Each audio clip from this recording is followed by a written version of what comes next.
to this episode of Behind the Wrestler presented by the Hughes Academy. My guest this evening is none other than the happiest man on earth, Devin Lockhart. Hi, am I allowed to call you Kardik? Are they allowed to know that you're Kardik? Yes, they okay, are. hi Kardik. They are allowed to know this. So, obviously I'm going to ask you the most general question that you're probably going to get asked Ask away. plenty of times. So, how did you get interested into professional wrestling, and what motivated you and who inspired you to become a professional wrestler? You ready for this? Yes, I am ready for this. Gold dust. Next question. No. So it was 1980. No, not 1980. 1997. Okay, the year of Final Fantasy VII, and me getting into wrestling. That's the only two important things that happened in '97. And I was literally around it at a friend of a friend's place, and had no idea what I was doing there. And something came up on the old television. The big faraway shot showing off the stadium of Monday Night Raw, right? And screaming fans and this ring in the middle. I had no idea what the hell it was. I had no idea what to expect. But soon, and then Goldust music's hit, and I was just like entrenched, and I was just like glued to the screen because of Goldust music and this glitter falling down. And his entrance, just everything turning into that sort of like jittery golden film thing. You've seen wrestling, you know what it is. But anyway, that's what inspired me. Sorry, not inspired. Let's backtrack. Not inspired. That's what got me into wrestling, because it was so theatrical and awesome, and I loved that. I had no idea that it was about fighting or anything, and I assume I thought it was real. I guess, but that. The fighting aspect of it never mattered to me. It was more about the theatrical side of things that mattered to me. So yeah. Gold dust. Yeah, gold dust. It's not something you hear every day. So you mentioned that. You want a cup of tea? No, I'm good. Thank you. Okay. Thank you, Devin. You mentioned that you like the. Sounds like I'm peeing. A little bit. You mentioned that you like the theatric side of professional wrestling. What are the most specific things that speak to you about that than the physical side of it? Definitely. To see. I'll wait for the vehicle to pass. Hi, we're outside in nature. To see such large specimens like the Undertaker and Kane, they're so physically intimidating, yet they had some of the most theatrical roles, and I think that was some of the coolest stuff for me to see, and really solidified my interest in it, and started to get me interested into the more physical side of wrestling. Because you had your Rocks and your Stone Colds that would go out and sure the Rock would talk shit all the time, and that's all great, but say Stone Cold would come out and just start laying it into people. I know I was never really into that. I wanted I wanted fire and lightning and stuff in a match, as stupid as that is. So yeah, the more fire and lightning but that you have in a match, yeah, the better. Yeah, if we're talking about specifics, not bugs, projected onto a canvas though. That's bollocks. So you started really early. Getting interested in professional wrestling. Yeah, I was 10. Sorry. Yeah, and you obviously have seen the transition from what it was to what it is now. What's your thoughts on from when you first started watching wrestling to what it's evolved into and keeps evolving into now? Right, well, I mean, here's a little disclaimer. I actually lost interest in wrestling around about 2003. I'd like to blame John Cena for that. I love him now, but back then I couldn't stand the guy. So the transition that I saw, a lot of people looking back hate the invasion angle, for instance, but I love that. That was the height of my interest in wrestling was during the invasion thing, because I knew nothing about WCW, so I didn't know that they were ignoring some of the top stars. So as a WWF fan, I was really excited to see, you know, these other guys. I knew ECW a little bit, so I was really excited to see guys like Rhino come in and play a big part. So the transition, the biggest thing that I've seen, or that has affected me as a fan, is that the theatrics are played down a lot now. And in saying that, there's still plenty of theatrical characters out there, like Bray Wyatt, like Stardust was a couple of years ago. But the focal point isn't on the theatrics. It's more of that, I don't know, can we just sort of trick the fans into believing a punch is real? You know? That should be taken for granted in wrestling. I want to see some awesome storylines, you know? And I feel like those awesome storylines that get you just so invested right from the start, there aren't too many of those at the moment. Yeah, that's a big change. Is that a key point for yourself as you like to portray a story and tell a story of, obviously professional wrestlers tell a story with their bodies? Is that more what motivates you as a professional wrestler to tell a story? Yeah, definitely. And I wish I could do more, you know? There's only so much story that we can tell in the sort of wrestling that we do. And by that I mean we've got to tell that story from start to finish each night that we go out. We don't necessarily get a chance to have a big overarching storyline that might take a year. Usually you only get that when it's focused around a belt or a cup or something. So I would love to see more involvement in a story that I can sort of play out over multiple shows, and see if I can get people invested in that for more than just one night, you know? Because as you say, we all tell a story, but it's all over and dusted in one match, and I want more. You know, as you know, you've had a very successful career so far, as being a professional wrestler. As most of you don't know, and I am going to bring this up. You had the opportunity to go down to SPW where they hosted the Will Ospreay seminar, and you know, you got to compete in the Rumble match, which Will Ospreay was in. Yeah. So tell us how that came about, and how was meeting Will for the first time. Sweet as. Okay. I'll tell you a secret about Will. You know, because the wrestling industry loves dirt on other people. So here's some secret stuff. He wipes his butt the wrong way. Like he goes down like this. Like he gets it all over his balls. I don't understand what's up with that. Like, sort it out, Will. Anyway, so I went down. Went down to help out my best friend Tyler King to film and do sound for the show.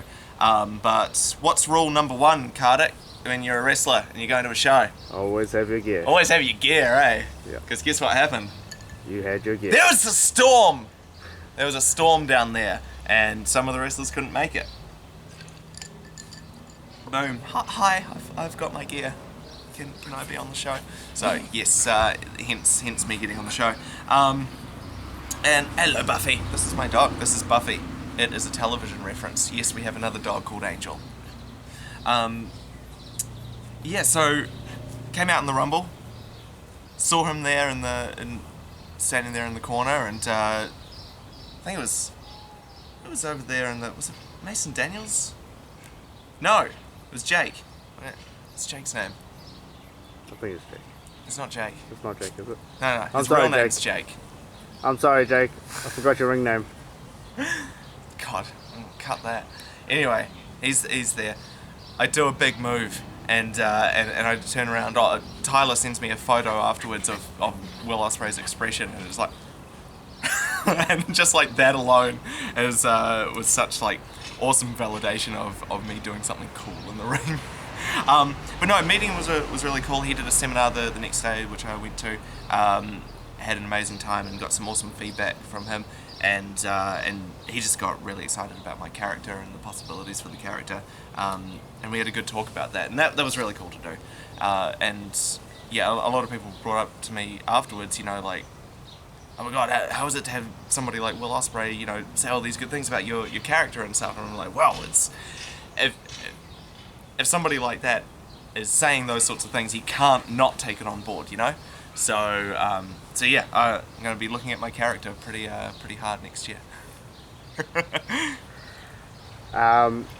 You know, meeting Will and doing the seminar with him, and getting some awesome feedback from Will Ospreay himself. Mm-hmm. Has it given you more motivation to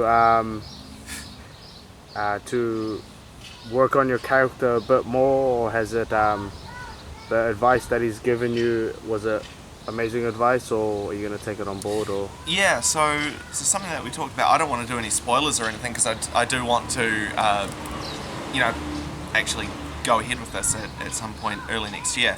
The thing that's holding me back is there's some things that I want to do with my character in the form that it is now that I want to complete.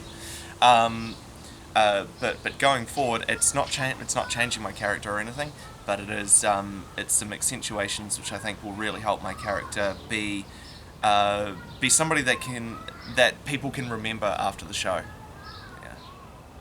Yeah. What is your most memorable and your favorite match so far in your professional wrestling career?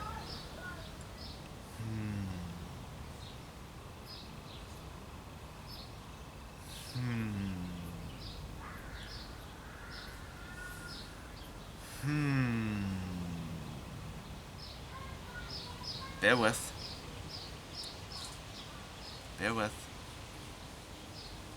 It's hard.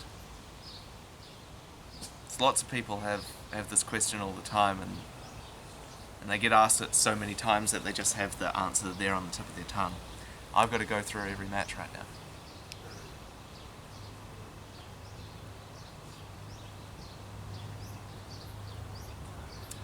You know what? Alright, here's one. This is a very weird match to say is my favourite match, because in terms of match quality, it's nothing. It's just a bland filler match, right? My first match for IPW was against Liger, and it was legitimately fans vote who gets to wrestle Liger. So we didn't get a chance to plan. All I knew was that Liger would go over no matter who he faced. That was the first time that I had wrestled a match like that without preparing anything in advance, and I felt that it actually went well. Now, that was a year or just shy of a year into my wrestling career, and so up until that point, I would always be sort of, you know, worried about things that coming up, worried about things that I had done in the match, and you always critique yourself no matter what you do. But after that, I felt like there was nothing there that sorry, I didn't do too much, you know. I wasn't outstaying my welcome with that match. I felt like I was a worker instead of just a wrestler wanting to go out and hit some cool moves. But in terms of an actual fun match that I'll always look back on and enjoy, there's a couple of really fun ones, and one of them is my match with my god, I only know people by their real names. This is terrible. Alright, off camera, what's Ian's? Bryant. Bryant. Okay, so hold on. So it was a really fun match with Bryant in APW where we actually did have a storyline. Hallelujah, a storyline in New Zealand. And it had nothing to do with a belt or anything. It was just a little guy trying to get over a big guy, trying to win against a big guy. And 3 matches later, I finally do it by getting him back and kicking him in the balls and slamming his face into a chair and making it work for a babyface to actually do that. And I was very proud of actually working it so that it wasn't just an excuse for a babyface to start hitting people with chairs, but it actually worked like as a good payoff for the babyface to do so. And I don't know if I should really be talking about is that alright to be talking about babyface in here? Yeah, sweet, that's cool. But yeah, so that was a really fun match for me. And another one was my last match with Graham, with the standard hero Graham Hughes.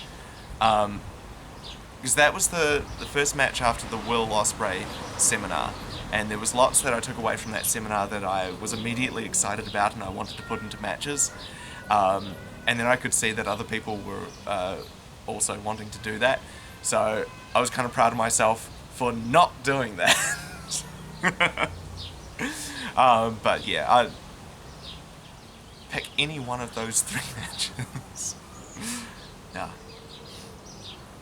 What is Devin Lockhart's goal as a professional wrestler, and what is Devin Lockhart's ultimate goal that he would like to reach as a professional wrestler before he decides to hang up his boots? Hopefully that isn't anytime soon. Alright. Devin's goal is, well, it's to make people happy, and it's to try and put smiles on as many people's faces as possible. And that starts with my opponent, because that starts a chain reaction. And the longer they don't smile, the more, I don't know, the more of a chain reaction it has with the crowd. If I keep fooling around with my opponent in the ring, it seems to make people happy to a certain extent until people get sick of it and they want to see me punch somebody, but or in my case, kick. Sorry, I don't throw a lot of punches. But Devin's ultimate goal is to, I'd like to see Devin struggle. I'd like to see him almost be hindered by the idea of a championship. Like, his happiness starts dwindling because he feels like a championship is more important than his happiness. Like, that's what I'd like to see.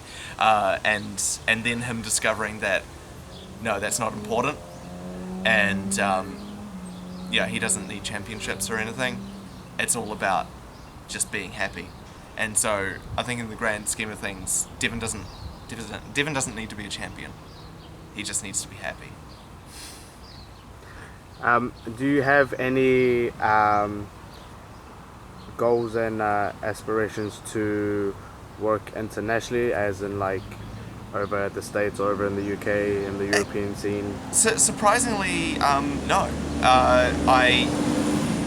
And it goes against everybody else, or almost everybody else, that's wanting to be a wrestler, because where's the best wrestling in the world? It's it's the States, it's Japan, it's Mexico, it's the UK.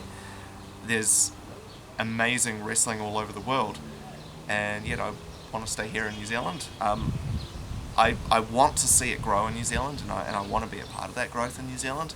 But also, like, I'm pretty old now, and wrestling is a demanding sport, definitely. But I love my family more than I love wrestling. I'm so sorry to break that to people, but I wouldn't dare go and travel the world by myself wrestling at this age. Had I just come out of school, or still been in my early 20s, and discovered that you could actually learn wrestling in New Zealand then I probably would have got the bug and been like, excellent, cool, I can now do a tie-up, right, I'm going overseas. That's how it works, right? But yeah, for now, no, I want to keep wrestling in New Zealand, and if that means travelling up and down New Zealand doing it, sure. The occasional show in Australia, if I could ever get them, that would be amazing. It's nice to be wanted, but yeah, I don't see myself wrestling overseas. You mentioned that wrestling up and down New Zealand, you've had some amazing opportunities to wrestle for different promotions around New Zealand. How would you come about that experience and being on the road and doing the miles and then going to the next town and doing it all over again? It's a lot of fun if you've got your best friend with you or somebody similar. Not so fun if it's saying goodbye to your wife and child and then it's you on your lonesome. Then you meet up with your friends at the venue and then you have your match and you say goodbye to your friends and then it's you by yourself again until you're home or until you're at the next venue. So that's no fun. But if I can incorporate it into a little getaway for myself and actually make something out of it, go like, I haven't caught up with so-and-so that lives around this area, I'll go down and make a meal of it, or I'll go visit some family that's down that way, or so on and so forth. That makes it a lot more palatable,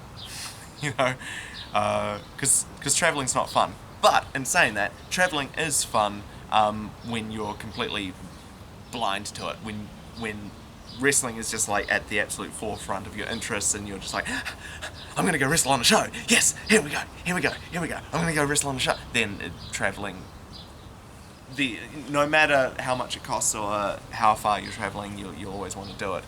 But yeah, now I want to travel with my best buds to keep me occupied and to play board games with. As many of you don't know, Devin Lockhart actually likes playing a whole bunch of board games. Actually is in moment creating a specific board game. I've got the prototype. He actually does have the prototype in his hand. Right here. Would you like to explain your game, Mr. Devin Lockhart? I won't explain the entire thing. Even though it is really, really simple, but I'm going to show, this is the only chance anybody will get to see like prototype cards because obviously I don't want you to see, I don't want everybody to see the dumb prototype cards, but this is what it looks like when you're doing prototype stuff. Just making it up in a Word document and slapping a really, really ugly picture on there. Anyway, I'm working on a wrestling card game and I'm in it. No. It's about wrestlers throughout New Zealand. It's called Wrestle Academy, and I want to try and get as many wrestlers as possible on board with it, and as many photographers on board with it, so I can have their permission to use some of their awesome photos. It's a really simple game of each wrestler having like 5 or 6 cards that are their signature moves in their moveset, right? With a nice pretty picture and a little effect of what it does and their power. And you face off with your best friend, say, I'm wrestling as you, Kartik, and I go up to my best friend who's playing Charlie Roberts and we take our 2 decks together and we shuffle it together. And then we each draw a card, and then we start playing. And it's just a nice, simple game of trying to get a 3 count or win 3 rounds. That's all it is. But I'm hoping to get this released the first 2 wrestlers released at the next show at the start of next year. If not that, then the show after, with a little something special to go along with it. Yeah, in terms of story. What got you interested in making a board game for? Oh man, Wrestlers? it's the first thing that I ever wanted to do. Sorry, I didn't let you finish that question. That's all right. Yeah, no, it's the first thing that I ever wanted to be was a board game designer. When I was 4 years old, games like simple games like checkers and chess and hey Joe, it's all good. Yeah, no, we're just pretending to film. Yeah, we'll do the real one at midnight. Yeah, no, like games like checkers and chess, as simple as that. Well, chess isn't simple, but you know, when I was 4 years old, like these games just like had me wide-eyed, and I was like, oh, what can you do with these? Oh, these pieces move around. I don't know what I'm doing, but I'm just going to push them around. And then soon after that, being introduced to a game called Hero Quest, which was sort of like a Dungeons and Dragons light, I guess you could say, with a board, and with these monsters and heroes moving around on a board into different rooms with treasure, and I was just blown away that like this could be represented on a board, on a table, and so I would go home and just start drawing up little games. I've got no idea what I'm doing, but you know, here's some squares, and I move these, I roll this dice, and I move this person around, and yay, I win. But you know, it got worse from there, really. Yeah, I'd just keep trying to make little things, and some things would work, and some things would be absolutely terrible, and I'd throw them out, and yeah. But I love playing games. I love making them, and if I can combine the two worlds of wrestling and and gaming, then I will. Yeah.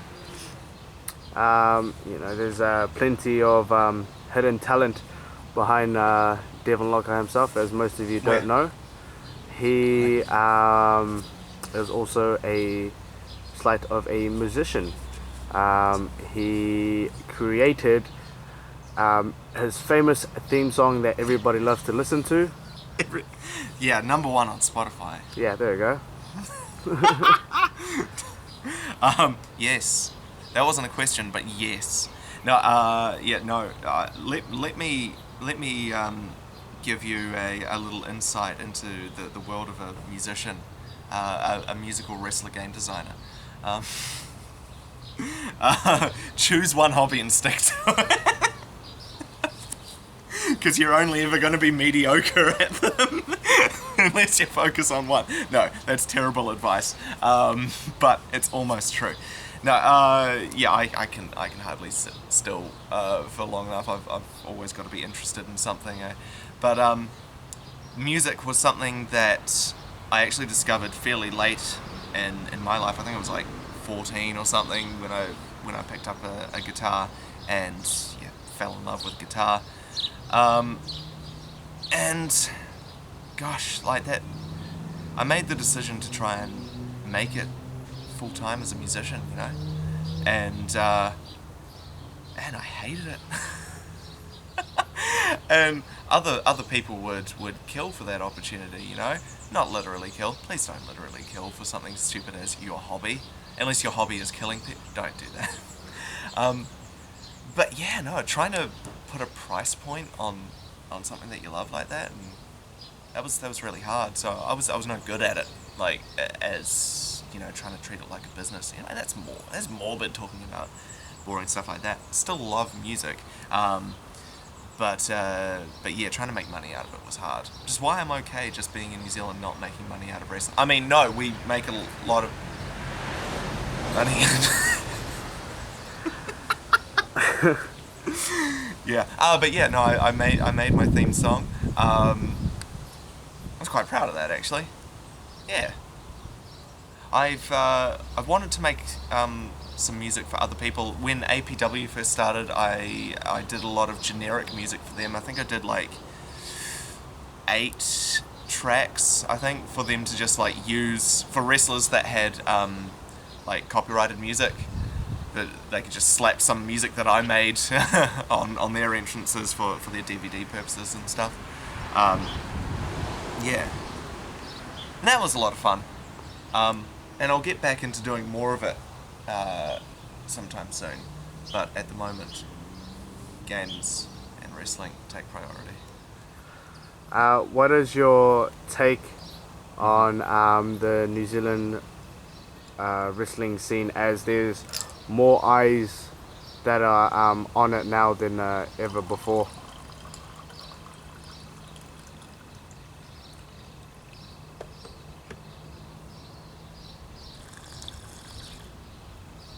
It's good.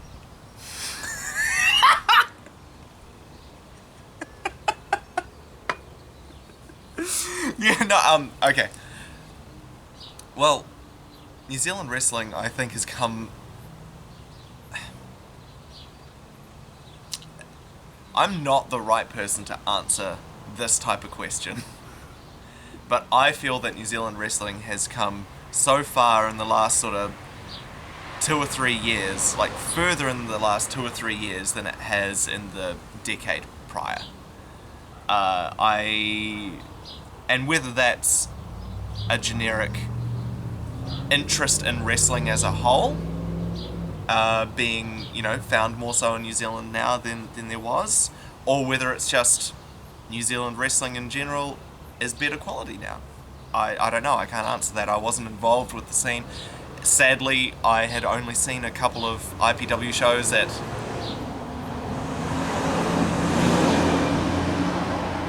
There's just no need for noise like that in vehicles. Get an electric. An electric 4-wheel drive. They'll make them one day, right?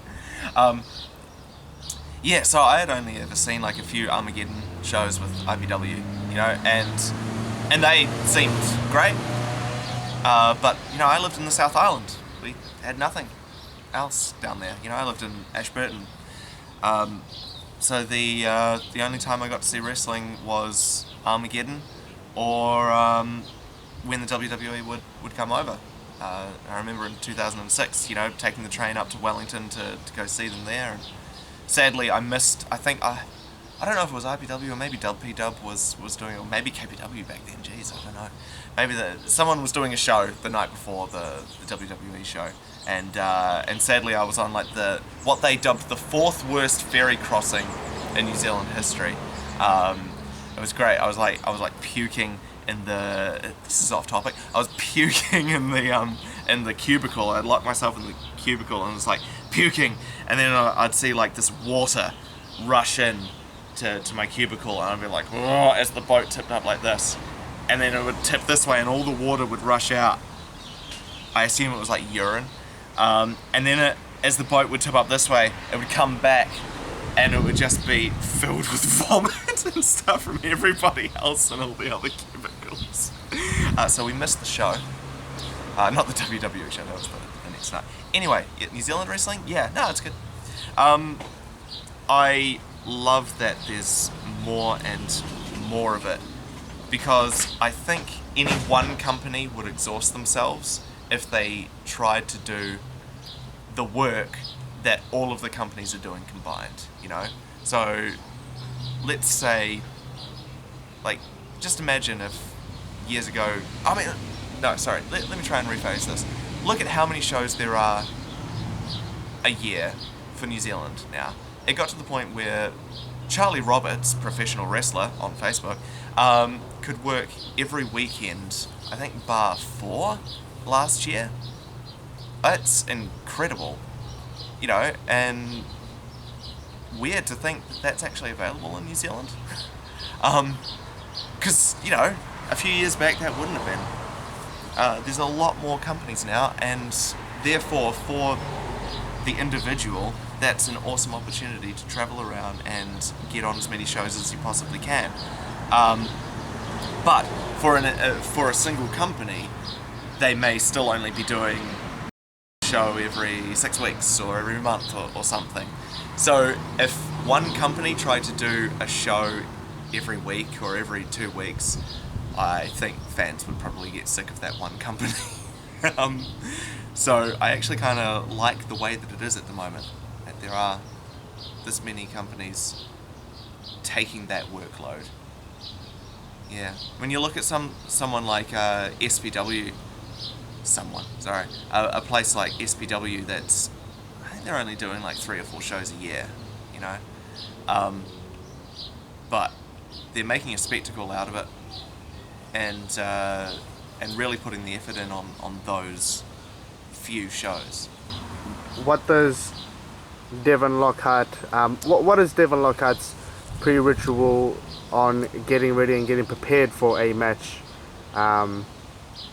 before and after? Right.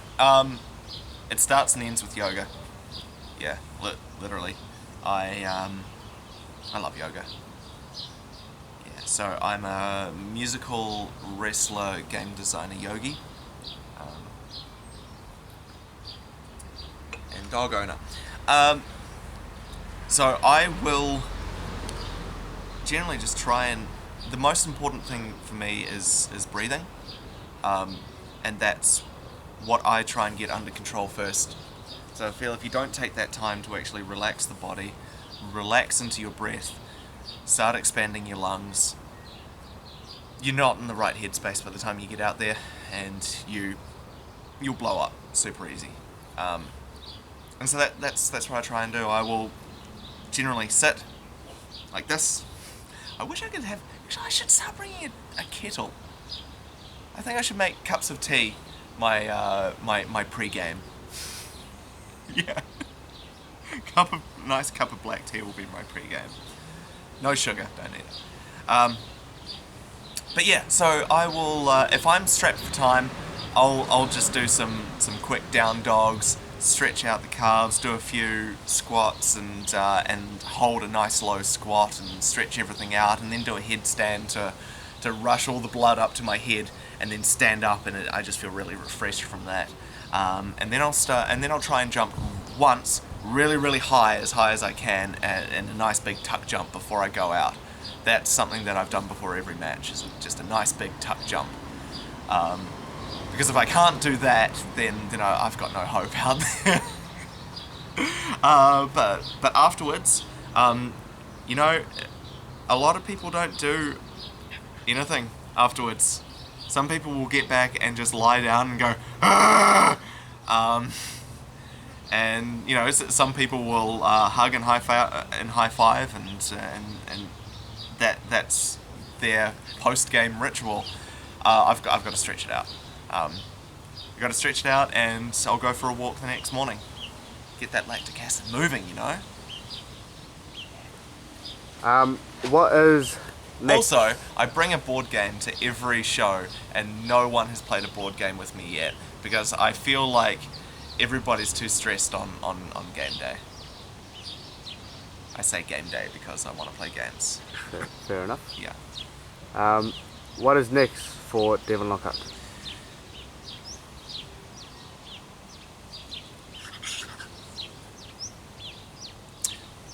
We've just booked Buffy in for a haircut on Friday.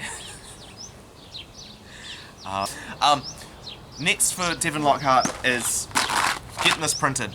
So this is at its sort of final playtesting stages at the moment. So a few more revisions to make, a couple more drafts, and then off to the printers to get just sort of a limited run to trial out there with a few fans, you know, give a few freebies out, that sort of thing. In the ring, I want to... I've now worked quite a lot of people, comparatively speaking.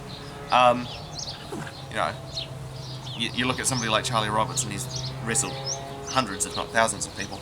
But I'd like to sort of get to the point now that I wrestle somebody more than once and actually work on a story with them.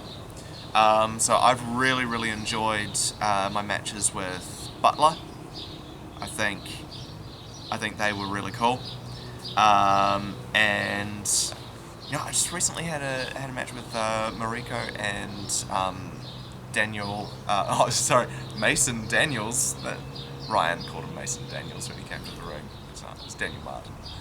I also love Mason Daniels. Yeah, I'll have a match with you one day. But you know, I'd love to work a program with them. But somebody like Daniel, he's got to fly up from Wellington, so I don't know how likely it is that I'd actually get a program with him. But yeah, maybe Butler's more realistic. I'd like that. He's a nice guy deep down inside. He's a good hugger. Is there anything that you would like to say to the viewers before we leave? Yeah, absolutely. Kartik is an amazing wrestler, and he's just won his second championship with the Hughes Academy. So you should probably, if you're watching this, then you've already, got us on subscribed on Pivot Share. So go check out him winning that because it's stellar. 4 matches in one night. No, what I'd really like to say is people should play more games. Because they're really fun, they're engaging, and if you play video games, good for you. That's great. I like video games too, but board games are just as fun, if not more fun. I'm not even kidding. All right, like this right here. I'm not going to plug them because we should probably just blur them out or something. Blur out the names. I don't want to accidentally plug the. Screw it. I plug all of these games. Anyway, no. Everybody should play games. Everybody should play my game. It'll be really cheap as well, and if not for free, because I'll throw it out at the start of my match or something. That's usually what you do as a wrestler, right? You get too many T-shirts printed, and then you end up having to give them away for free because you've packed on the pounds and you can't fit your own T-shirts anymore, so you can't even wear them to the ring. Yeah. All right. Cut that.